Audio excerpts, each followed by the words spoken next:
سب سے پہلے یہ بتائیں بلال اظہر کیانی صاحب کہ یہ جو عمر ایوب صاحب کا شکوہ ہے کہ بلوچستان میں اتنا بڑا واقعہ ہو گیا تو آج قومی اسمبلی میں اس پہ کھل کے ڈبیٹ ہونی چاہیے تھی لیکن نہیں ہوئی.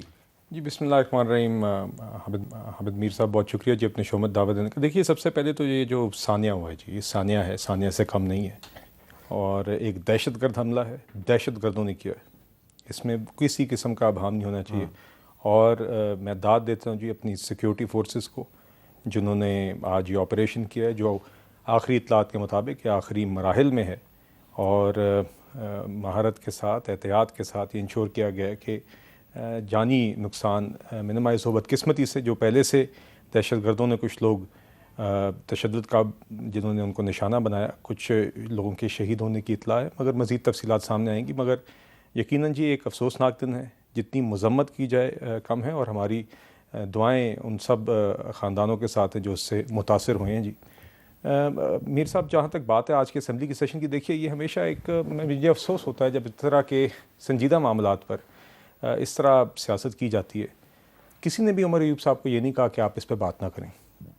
بات صرف اتنی ہوئی کہ آپ اور یہ ہمیشہ عمر ایوب صاحب کا ایک وتیرہ بن گیا ہے. میں نے خود بھی سیشن کچھ پریزائڈ کیے ہیں جی, ان کا ایک وتیرہ بن گیا کہ ایک شور مچا کے بعد میں کہنا بات نہیں کرنے دی. کہ ان سے صرف اتنا کہا جاتا ہے کہ کوسچن آور مکمل ہو جائے اس کے بعد آپ تقریر کرو. اور آج کوسچن آور کے بعد عمر ایوب صاحب نے 1 گھنٹے سے زائد کی تقریر کی جس میں انہوں نے اس موضوع پہ بھی اپنا ایک موقف دیا اور اس کے علاوہ دیگر موضوعات پہ انہوں نے کھل کے بات کی. اور کسی نے نہ ہماری ٹریجری کی سائڈ سے کسی نے کہا کہ آپ نے اتنی لمبی بات کیوں کی, انہوں نے کھل کے بات کی. تو اس لیے بات ہر موضوع پہ اسمبلی پہ ہونی چاہیے اور انہوں نے اپنی بات کی ہے. تو اس لیے میں بس آپ کے سوال کے جواب میں اتنا کہنا چاہ رہا تھا.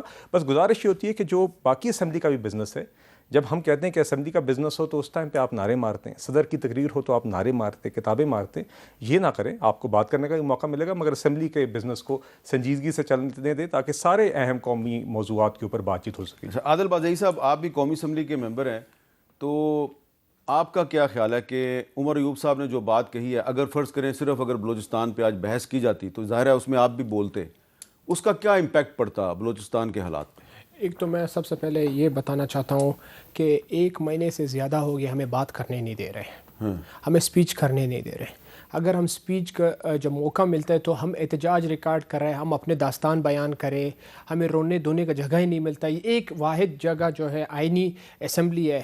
اور آپ کو پتہ ہے ہم جب احتجاج ریکارڈ کراتے ہیں ہم ہمیشہ کھڑے ہوتے ہیں کہ پوائنٹ آف آرڈر پہ بات کرنے دیں, تو بات نہیں کرنے دیتے. نہیں سوری, آج آپ پوائنٹ آف آرڈر پہ کھڑے ہوئے تھے؟ نہیں, میں تو آج گیا ہی نہیں ہوں, میں تو آج نہیں گیا ہوں. مگر ہمارے اپوزیشن لیڈر اور میں خود ہم ہمیشہ جب کھڑے ہوتے ہیں تو ہمیں بات کرنے دیتے ہی نہیں ہے. تو یہ کہتے ہیں کہ آپ ابھی آگے پیچھے سب چیزوں کو مکس کرانے کا, یہ تو ایک بات ہے کہ مکس کرا رہے ہیں. آپ موقع دیا ہے اپنے پہلے بات کرنے کا, کسی کو موقع نہیں دیتے. میں نے کوئسچنار جمع کیا, میرے کوئسچنار کبھی نہیں ایکسیپٹ ہوئے. میں 1 سال سے جمع کر رہا ہوں, میرے کوئی بھی ایک چیز بات کرتے ہم اسپیچ کے لیے بار بار موقع دے, وہ مانگ رہے ہیں پوائنٹ کرتے ہیں کہ ہمیں بات کرنے دیں, ہمیں بات کرنے نہیں دے رہے. تو ظاہر ہے ہم چیخ کے بات کریں گے, ہم کدھر جائیں؟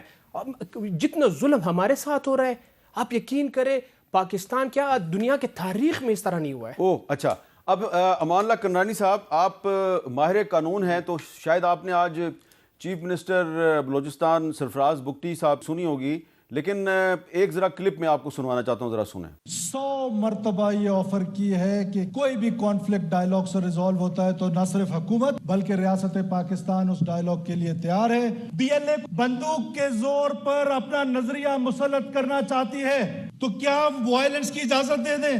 ٹرینوں پہ حملہ کرتے ہیں, معصوم عورتوں کو مارتے ہیں, بچوں کو مارتے ہیں, ان کو یرغمال بناتے ہیں.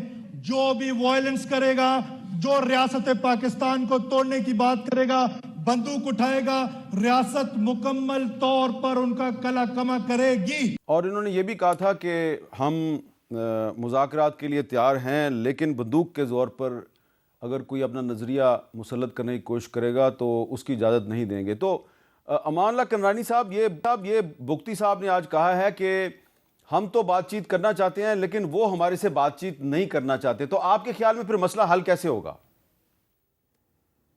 بسم اللہ الرحمن الرحیم. میر صاحب دیکھیں, اس تو کوئی بچے کو بھی پتہ ہے میر سرفراز خان ذاتی طور پر اچھے انسان ہوں گے اور ہیں, مگر گزارش ہے وہ ایک فریق ہیں, نہ صرف وزیر اعلیٰ کی حیثیت سے بلکہ بلوچستان کے حالات کی جو سچویشن ہے ان میں سے ون آف کمپوننٹ رہے ہیں وہ.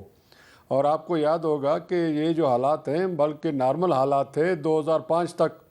نواب خیر بخش مری، سردار عطا اللہ مینگل، نواب اکبر بگٹی اکٹھے بیٹھتے تھے، یہاں پارلیمانی سیاست کرتے تھے اور یہاں حکومتیں بناتے تھے، اسمبلی اور سینٹ کے الیکشن لڑتے تھے. میں خود سینٹ کا ممبر رہا ان کے دور میں، انہی کے لوگوں نے مجھے ووٹ دیے. تو کہنے کا مقصد ہے کبھی کسی نے ریاست کے خلاف بات نہیں کی. امان اللہ کرنانی یہ حالات امان اللہ کرنانی صاحب 2005 میں آپ کہہ رہے ہیں، مجھے بھی یاد ہے کہ خیر بخش مری صاحب اور مینگل صاحب اور اکبر بگٹی صاحب جو ہیں وہ اکٹھے ہمیں نظر آتے تھے، بیٹھتے تھے.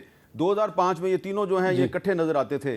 تو خیر بخش مری صاحب ہی تو جو بی ایل اے کے جو نوجوان یہ سارا وائلنس کر رہے ہیں وہی تو ان کے فکری رہنما ہیں. تو وہ مینگل صاحب اور بگٹی صاحب کے ساتھ کیوں بیٹھتے تھے؟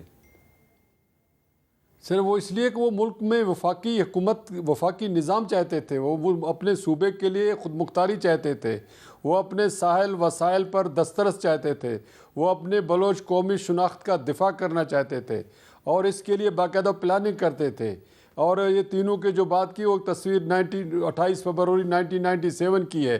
دوسرا جو ہے یہ ان کو آپ نے دیکھا ہوگا ڈیرہ بگٹی میں 2005 میں جلسہ ہوا، اس میں بالاچ مری صاحب، برہمدک بگٹی صاحب وہ سب موجود تھے. میں خود بھی وہاں موجود تھا. آپ بھی اس تصویر میں نظر آ رہے ہیں. صدر اختر مینگل صاحب بھی بعد میں آئے، ڈاکٹر حئی صاحب بھی بعد میں اس جلسے میں شریک ہوئے. سب یہی مطالبہ، کوئی پاکستان کے خلاف سوچتا بھی نہیں تھا.